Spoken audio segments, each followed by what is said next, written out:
एक धेनुकासुर नाम का एक असुर रहता है वृंदावन में। ये धेनुकासुर जो है ये गधे के रूप में था। भगवान को जब ये बात पता चली, ग्वाल बालों ने आकर के कही, बोले लाला एक धेनुकासुर नाम का एक दैत्य रहता है, वो अपने बगीचे में खेलने नहीं जाता, उसके बगीचे के आसपास यदि कोई पहुंच जाए तो वो मारने आ जाता है, तू वाको बद कर दे। लेकिन ठाकुर जी के मन में कोई और लीला चल रही है। लाल जी कह रहे हैं धेनुकासुर का वध मेरे हाथों होना जरूरी नहीं है, मेरे हाथों यमुना को अपवित्र करने वाला विशैला जो नाग है कालिया, उसका वध होना बहुत जरूरी है। और कालिया के वध के लिए दाऊ दादा का हमारे साथ में वन ना जाना बहुत जरूरी है। क्यों? बोले बलराम जी कौन है? शेषावतार, शेष नागी तो हैं। और बोले नाग के सामने दूसरे नाग को मारेंगे, उसको देखने में अच्छा थोड़ी लगेगा। वो कितने भी हमारे बड़े भैया हों, लेकिन अपनी जात का पक्ष तो लेंगे, अपनी प्रजाति का पक्ष तो लेंगे। ऐसी कोई लीला की जाए कि दाऊ दादा हमारे साथ एक दिन वन जाने से चूकें और हम कालिया नाग को मारें। अच्छा ठाकुर जी ये लीला क्यों कर रहे हैं? बहुत ध्यान से सुनना। बदला लेना चाह रहे हैं बलराम जी से। बड़े भैया और छोटे भैया, दो भाई जिस घर में होते हैं उनको पता होगा,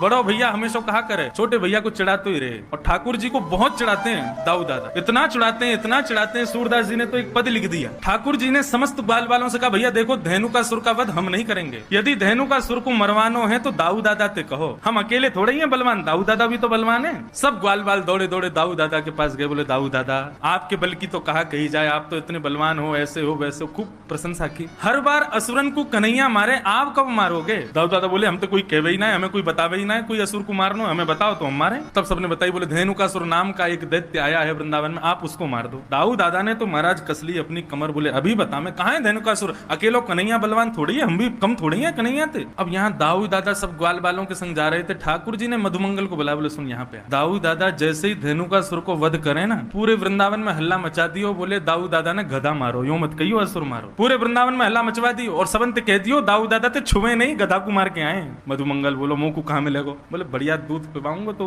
और तू कहेगा छाछ पिवाऊंगा, दही दे दूंगा, मक्खन खवाऊंगा अपने हाथे, तू मेरे बस इतना काम कर दे। मधुमंगल बोलो ठीक है कर दूंगा। अब महाराज दाऊ दादा धेनुकासुर को मारने के लिए गए। साधारण गधा नहीं था, विशाल विकराल गधा, एक पूरा वन उसके वश में था, आज भी वो वन है। जैसे ही दाऊ दादा को धेनुकासुर ने देखा, दूर से ही महाराज दुलत्ती उठाता हुआ धेनुकासुर आया। दाऊ दादा ने दांव पेच खेला, उसके भीतर नीचे से जाकर के उसके दो टांगों को पकड़ के आसमान में 4-5 बार घुमा घुमा के एक वृक्ष के पास जाकर के फेंक दिया। वृक्ष से टकरा करके धेनुकासुर का वध हो गया। अब दाऊ दादा सोच रहे हैं लाला हमारो इतने सारे राक्षसन को मारे, सब लोग या को कंधा पे उठा करके सब नाचे, गावे, धूम मचावे, पूरे ब्रजमंडल में पुष्प वर्षण होवे, गोपी अटारीन ते फूल बरसा में सब स्वागत करें लाला को, आज वैसे ही स्वागत मेरो होवेगो। श्रीदामा आदि सब सखाओं से ठाकुर जी ने कही तुम लोग खूब जय जयकार करते हैं इनकी, और मधुमंगल से कही तू पहले भाज के सबन को बता दियो गधा को मार के आ रहे हैं। अब तो श्रीदामा तन सुखा, मन सुखा, धन सुखा, सबरे ठाकुर जी के सखा दाऊ दादा की खूब प्रशंसा कर रहे हैं। जय हो दाऊ दादा की जय हो, बलभद्र भैया की जय हो, शंकरषण भैया की जय हो, खूब प्रशंसा कर रहे हैं। दाऊ दादा कह रहे हैं अब वृंदावन आवे वारो है, समस्त गोपियां छत पे खड़े है के पुष्प बरसाएंगी, यशोदा मैया मेरी आरती उतारेगी, रोहिणी मुंह को हृदय से लगावेगी,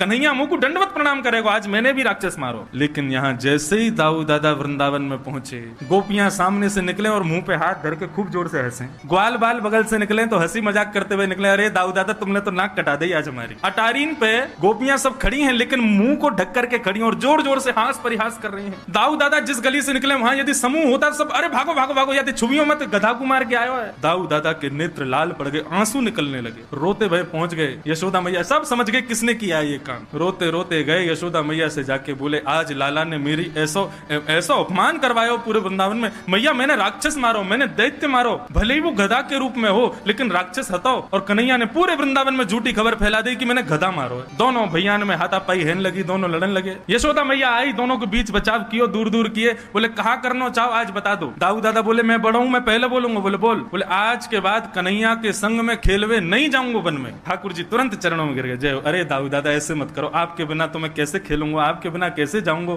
आपके बिना मेरा मन कैसे लगेगा, मेरा ख्याल कौन रखेगा, मुकुमा वन में भोजन कौन करावेगा। दाऊ दादा बोले अब तो को पता चलेगी, अब अकेलो जा, मैं ना जाऊंगा तेरे संग, मैं अपनी दूसरी मित्र मंडली बनाऊंगा, वहां के संग रहूंगा, तू अपनी मित्र मंडली के संग जा। ठाकुर जी झूठे आंसू बहाने लगे। दाऊ दादा कह रहे हैं 2-4 दिन थोड़ा सा रूठेगा फिर मना लूंगा। ठाकुर जी लेकिन अंदर ही अंदर प्रसन्न हो रहे हैं, वाह भाई बहुत बढ़िया, अब कम से कम ये दूर तो रहेंगे, एक आध दिन में ही हम काम कर देंगे, कालिया नाग का वध करना है इनके बिना कर। ठाकुर जी बहुत चिंतित हैं कालिया नाग को लेकर। भगवान को 2-4 बार खबर मिली कि कुछ गाय यमुना का जल पीने के लिए जाती हैं और वहां यमुना जल पीते ही मूर्छित हो जाती हैं। आज प्रातः काल का सूर्य उदय हुआ, अपनी समस्त गृहचर्याओं को निवृत्त होकर के ठाकुर जी अपने समस्त ग्वाल मंडली के साथ में कंडुक क्रीड़ा करने के लिए यमुना पुलिन पर जाने लगे। आज ठाकुर जी उस दिशा में जा रहे हैं जहां आज तक कभी नहीं गए। मधुमंगल, श्रीदामा आदि सब ठाकुर जी को रोक रहे हैं। बलराम जी होते हैं तो बलराम जी जो कहते हैं ठाकुर जी को करना पड़ता है, लेकिन आज रोकने वाला कोई नहीं। श्रीदामा कहते हैं लाला आज हम दूसरी तरफ क्यों जा रहे हैं? बोले आज हम यहीं खेलेंगे। वहां खेलते खेलते हार गए। सब ग्वाल बाल कहते हुए जा रहे हैं लाला यहाँ मत जा, हमने सुनी है यहाँ पे कोई कालिया नाग रहे और वाक्य कारण गैया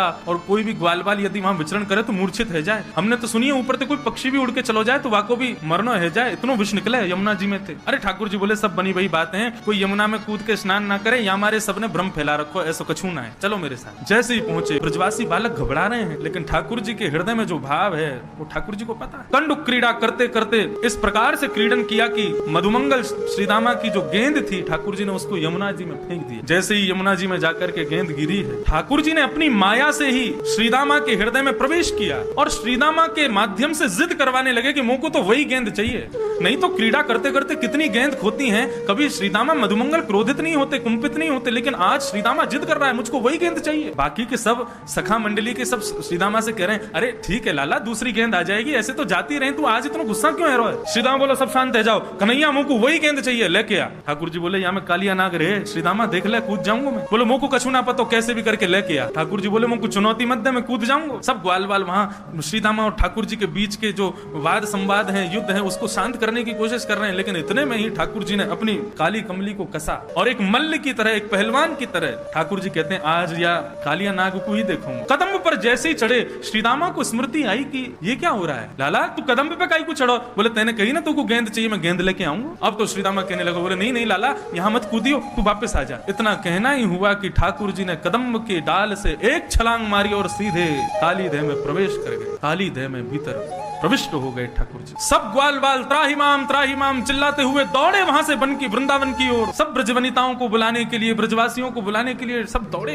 यहाँ काली देह में जैसे ही ठाकुर जी ने प्रवेश किया, प्रवेश करते ही कालिया नाग सो रहा है और कालिया नाग की नाग पत्नियों ने ठाकुर जी का दर्शन किया। नाग पत्नियां मन में विचार कर रही हैं ये कौन आया यमुना जल में? बोले प्रेक्षणीय है कोई, मतलब उससे नजर हटा नहीं पा रही है। इतना सुंदर सुकुमार, एक छोटा सा कुमार बालक है। ऐसे सुंदर सुकुमार ठाकुर जी को देख करके नाग पत्नियां मोहित हो गई। तभी ठाकुर जी भीतर प्रवेश करते हैं और नीचे देखते हैं कि कालिया नाग सोया हुआ है। वेग से जाते हैं ठाकुर जी और उसके सोए हुए फण के ऊपर अपना पादप प्रहार करते हैं और उस प्रहार से कालिया नाग विशाल रूप धारण करके ठाकुर जी के सामने खड़ा हो जाता है। विशाल विकराल कालिया नाग ठाकुर जी के सामने खड़ा हो गया। जैसे ही ठाकुर जी को देखा, कुछ सोचता तो बाद में सबसे पहले फण मारा। जैसे ही फण मारने के लिए आगे बढ़ा, ठाकुर जी 2 कदम पीछे को हट गए। जैसे ही पीछे हटे तो फण जाकर के ठाकुर जी के चरण के अंगुष्ठ के अग्रभाग में लगा। पीछे हट गए ठाकुर जी। जैसे ही नीचे फण मारा तो फण नीचे जमीन में लगा, उससे और ज्यादा लग गई कालिया नाग के, तो और कुंपित हो गया, क्रोधित हो गया। सब दौड़े दौड़े आए। जैसे ही पूरे वृंदावन में पता चला कि ठाकुर जी काली देह में कूद गए हैं, छोटे छोटे बालक, बड़ी वृद्ध माताएं, युवती, गोपियां सब दौड़े हैं यमुना पुलिन की ओर। और ऐसा वर्णन करते हैं कि दौड़ करके वहां खड़े होकर देख नहीं रहे, सब दौड़ करके काली देह में कूदने को ही तत्पर हो रहे हैं। इतने में ही बलराम जी पहुंचे और बलराम जी ने जाकर के काली देह के किनारे पर समस्त गोपांगनाओं को, समस्त ब्रजवासियों के चरणों में प्रणाम करके सबको रोका। जैसे ही कालिया नाग ने अपने फन उठा करके ठाकुर जी की ओर अपने फन को झुकाया और जैसे ही डसने को आगे बढ़ने लगा, बलराम जी ने ऊपर से ही ठाकुर जी को देख लो, कन्हैया इतनी प्रतीक्षा किस बात की कर रहे हो? अरे इस काली नाग को मजा क्यों नहीं चका देते? जब बलराम जी ने ये आश्वासन दे दिया कि हमको कोई दिक्कत नहीं है, तुम कर लो जो करना है, ठाकुर जी ने तुरंत अपना वेग से शरीर फुलाना शुरू किया। कालिया नाग की नस नस ढीली हो गई। कालिया नाग को लगा यदि अभी मैंने इस बालक को नहीं छोड़ा तो पूरा शरीर फट जाएगा मेरा। तुरंत अपने शरीर को ढीला कर दिया कालिया नाग ने। 101 फण है उसके, अपने प्रत्येक फण से जीव को बाहर निकालता है ठाकुर जी का, ठाकुर जी को दसने के लिए। जिस जिस मुख से अपना फण बाहर निकालता है उस फण पर ठाकुर जी अपनी एड़ी दबाते हैं, चरण नहीं रखते हैं, अपने चरण के पिछले भाग से उसके मस्तिष्क को रोंदते हैं। अब 101 फण वाला कालिया नाग कभी पहली जीव को निकाले, कभी 10वीं जीव को निकाले, कभी 80वीं जीव को निकाले। जिस जिस जीव को कालिया नाग निकाले, ठाकुर जी उतनी द्रुत गति से उसके मस्तिष्क पर प्रहार करते हैं। आकाश मार्ग से समस्त देवता पुष्प वर्षण कर रहे हैं। तभी क्या देखती हैं नाग पत्नियां? कालिया नाग के मुख से, नाक से, कान से, हर स्थान से जितने छिद्र हैं उसके मुख में सब जगह से रक्त की धार बह रही। नाग पत्नियों ने सोचा कि यदि अब ठाकुर जी से प्रार्थना नहीं की तो हमारे पतिदेव मारे जाएंगे, मर जाएंगे। इतनी तीव्र गति से, इतनी द्रुत गति से ठाकुर जी वहां पर कूदने लगे कि आकाश में दर्शन कर रहे समस्त देवताओं को लगने लगा कि ठाकुर जी कहीं तांडव नृत्य तो नहीं कर रहे। समस्त देवता बोले, अरे मृदंग लाओ, गाजे बाजे लाओ, भैया राग रागनी गाओ, हमारे श्याम सुंदर आज नृत्य कर रहे हैं। शुक्राचार्य जी कह रहे नृत्य हो नहीं रहा है, लेकिन सबको लग रहा है कि ठाकुर जी नृत्य कर रहे हैं। जैसे ही ठाकुर जी ने द्रुत गति से घूमना शुरू किया, आकाश मार्ग से समस्त देवता गाने लगे। नाग पत्नियां काली नाग के बच्चों को लेकर के आई और बच्चों को आगे करते हुए, मतलब ठाकुर जी के सामने उनको थोड़ी दया आ जाए, उन बच्चों को आगे करते हुए फिर नाग पत्नियां हाथ जोड़ करके खड़ी हुई और उन बालकों को दिखा करके फिर स्तुति गाती हैं ठाकुर जी की। हम जानते हैं प्रभु आपका स्वभाव मंगलमय है, निर्मल है, लेकिन हम तो ऐसा समझती हैं कि हमारा पति पापी नहीं है, इसने पाप नहीं किया है। तो बोले क्या है? हमारा पति पापी होता तो आप दंड देते, लेकिन आप दंड नहीं दे रहे हैं, आप तो हमारे पति के ऊपर, कालिया नाग के ऊपर कृपा कर रहे हैं। अपने चरणार विंदों को उसके प्रत्येक मस्तिष्क पर रख करके आप कृपा कर रहे हैं। भगवान बोले आपको इसमें कृपा का दर्शन कहां से हो रहा है? इसमें मेरी कृपा कहां दिख रही है? मैंने क्या दुर्गति कर दी कालिया नाग की और आप कह रहे हो मैं कृपा कर रहा हूं? बोले प्रभु आपके प्रपन्न भक्त क्या चाहते हैं आपसे? कुछ नहीं चाहते। न नाग पृष्ठम न च सार्वभौमम न पारमेष्ठम। आपके प्रपन्न भक्त को केवल आपके चरणों की रज चाहिए और कुछ नहीं चाहिए। हमारे पति को आज आपके चरण स्पर्श, चरण रेणु स्पर्श का अधिकार प्राप्त हुआ। हमें तो उससे यह पता लगा है कि हमारा पति कोई पूर्व जन्म का बहुत बड़ा तपस्वी है, लेकिन ठाकुर जी ने मना कर दिया। बोले मैं नहीं उतरूंगा नीचे, आज इसको जीवित नहीं छोड़ूंगा।